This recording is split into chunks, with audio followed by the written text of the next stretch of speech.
Hello everyone, welcome to this video where we will cover a few sections in chapter 4.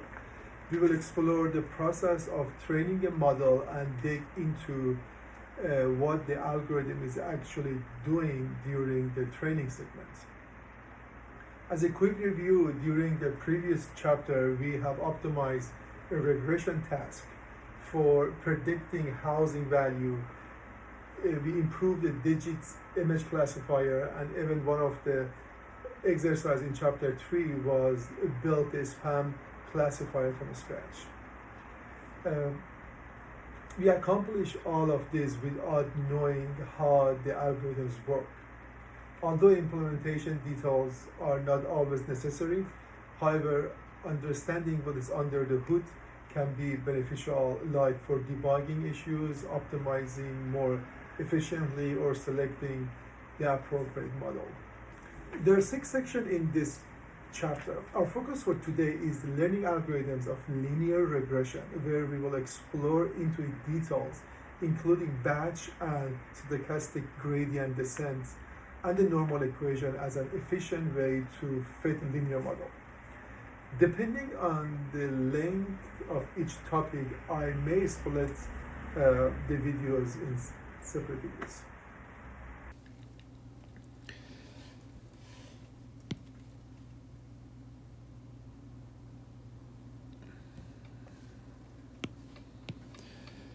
Linear regression is the simplest supervised learning algorithms with a continuous output y value. So we will use it as an example to build up a supervised learning algorithms. For the purpose of this demo, I will work on the dataset similar to the housing dataset in chapter 2. However, to simplify materials, I will only use total rooms of the houses and their corresponding median house prices. I have them right here. So what I'm going to do, I'm just going to make a scatter plot. So we are going to deal with total rooms and the value. So this is a value, that's the total number of rooms. Let's say we get something like that. So the idea is to make a line fed to this data.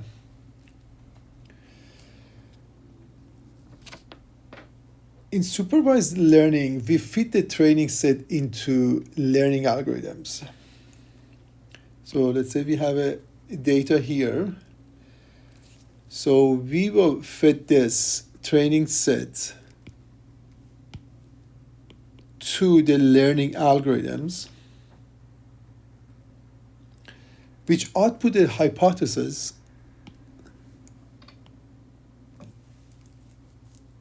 for making prediction, in this example, about the median house prices. This hypothesis is a function that takes the total number of rooms and predicts and the output the estimated price.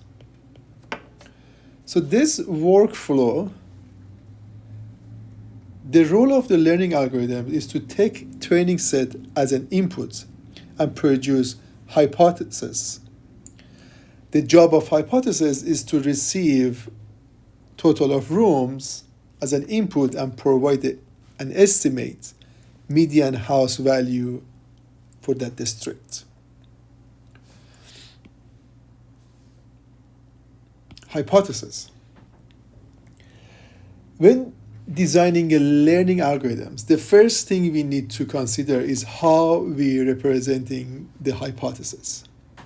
For linear regression, we will say the hypothesis is a linear function. In this example, we can write h of x equal to theta 0 plus theta 1 x, which this x only is total number of rooms. Suppose we have additional data, such as total number of bedrooms. In that case, the hypothesis would be linear function, both the number of the rooms and the number of bedrooms.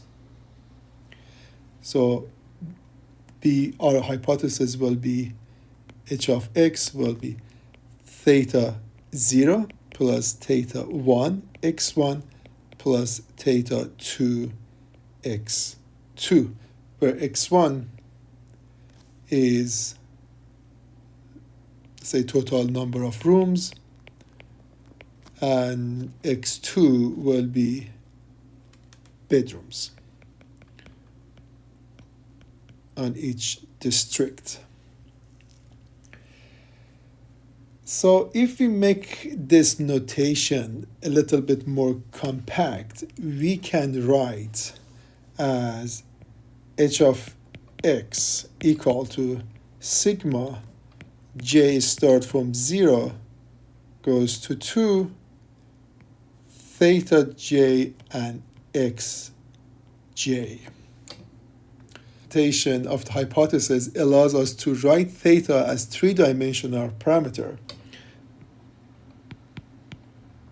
Theta 0, theta 1, theta 2, and x will be x0, which is always 1, x1 is the total of rooms, and x2 will be total of bathrooms. So now, so we write it as a vector form. This will be the coefficient of these features and the parameter. So the theta, they call it parameter. Let me write it over here. Change the color to purple.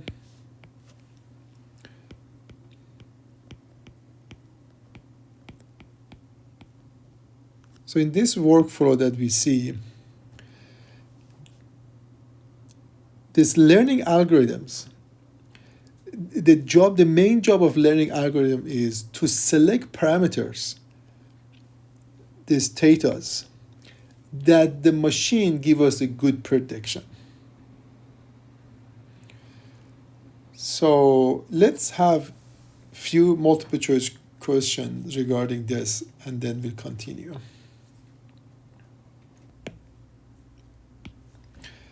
First question, what is the purpose of the parameter vector in linear regressions?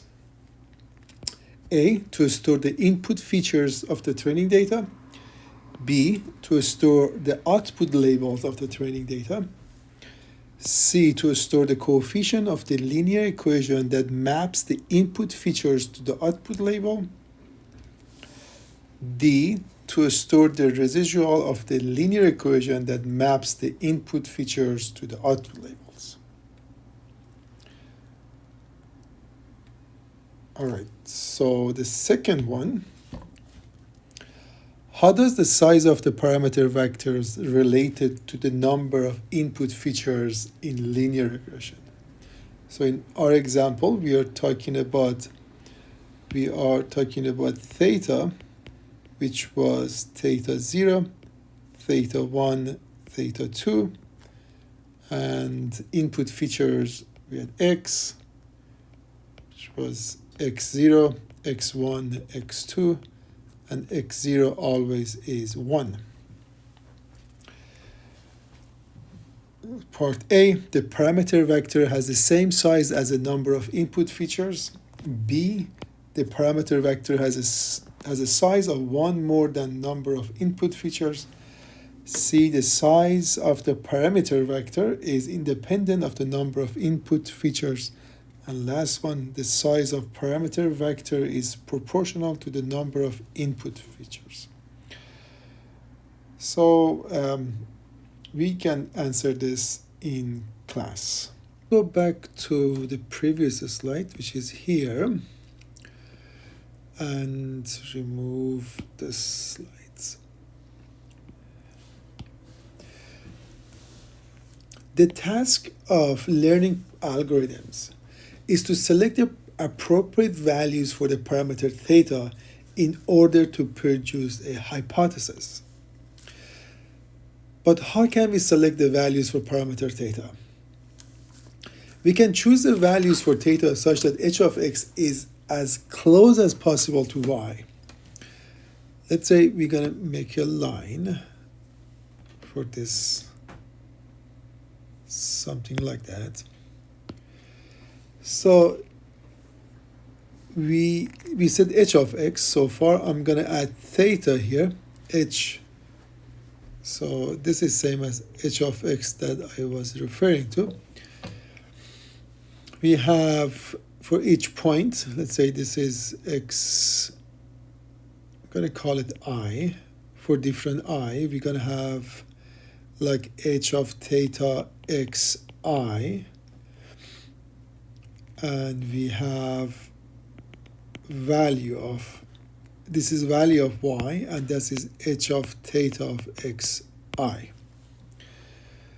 So we need to minimize the difference between the prediction, which is h theta of xi, and y of I. So we have to minimize,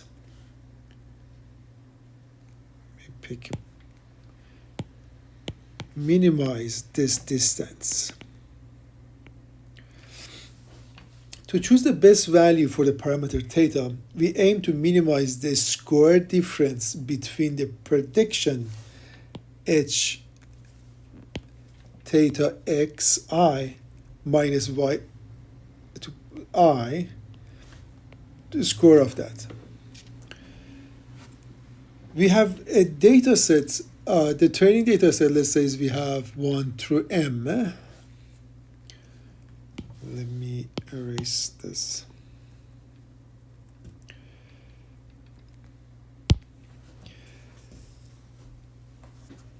All right, so we have m of a training set. So we're going to calculate the sum from I from 1 through m, square difference between h of x and I. So I'm going to put sigma here. I start from 1, goes to m.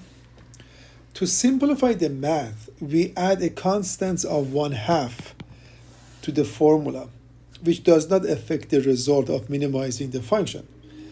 Therefore, in linear regression, we define the cost function of j of, I think this is not going to show. So this will be the cost j of theta.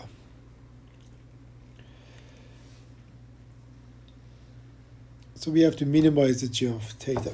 Our goal is to find a parameter theta that minimizes the cost function of j of theta.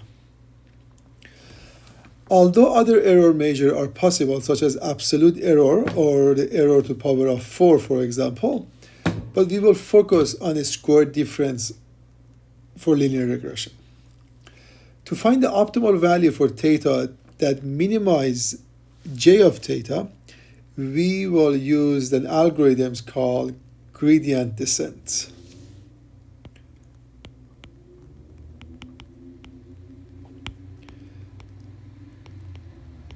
Well, I'm going to stop here and have a couple or few quizzes, multiple choice.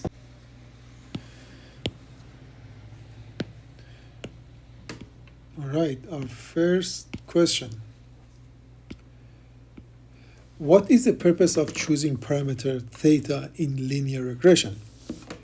A, to maximize the cost function of j of theta. B, to minimize the cost function of j of theta. C, to maximize the residual error. D, to minimize the residual error. Second question. What is the cost function j of theta in linear regression? A, the square difference between the prediction h of x and y. B, the absolute difference between the prediction h of x and y. C, the residual error. D, the parameter vector theta. You guys can pause it and then answer it. I'm going to move to next question. Next question will be this one. What is a 1/2 constant added to the cost function j of theta? I mean I don't mean really adding it, just was 1/2 multiply. But we added to that end of this sigma. So why do we do that? Part A, to make the math more difficult, to make the math a little bit simpler later, to increase the residual error, to decrease the residual error. And last one. Which algorithm is used to find the value of theta that minimizes the cost function j of theta in linear regression? A, gradient descent. B, absolute error algorithms. C, residual error algorithms.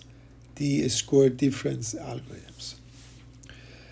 All right, so I'm going to stop now and post this video. And the next video, we're going to talk about gradient descent.